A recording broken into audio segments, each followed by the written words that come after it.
مش ممكن، مش ممكن، كل يوم مشكلة.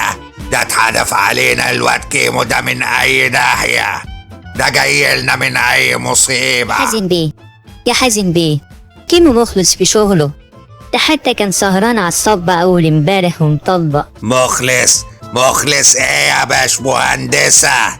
ده ساب لنا تعبان في الصبة ومدلدل من السقف يا باشمهندسة. تعبان ايه؟ حط الطلبات على الترابيزة يا ولا، شكلك تعبان يا كيمو بيه ومش عاجبني النهارده.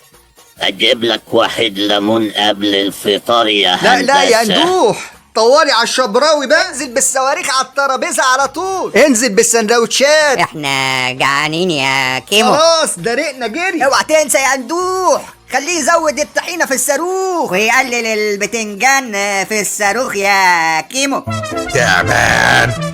ايوه كنا فاكرينه تعبان، لولا البطل عصفور قام جري عليه وشاطه برجليه وشده من الصبة. طب كيمو ذنبه ايه ان تعبان وقع في الصبة؟ ما هو ما كانش تعبان يا باشمهندسة، ده كان رباط جزمة سكيمو اسم الله عليه. ايوه هي جزمة الباشمهندس كيمو، هي جزمة كيمو اللي وقعت في الصبة. ماشي، كيمو بيحب شغله ومخلص قوي وبيحب شغله.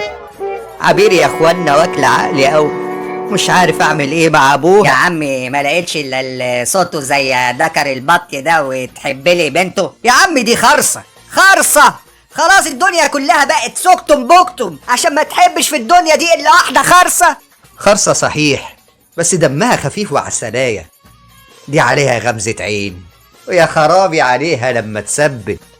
عينيها ايه يا كيمو؟ هتجيبه منين؟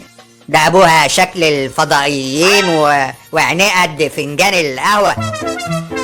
يا باشمهندس الحق يا باشمهندس، احنا مش عارفين ندخل المبنى الجديد يا باشمهندس، والعمال محبوسين جوه المبنى يا باشمهندس. محبوسين ازاي؟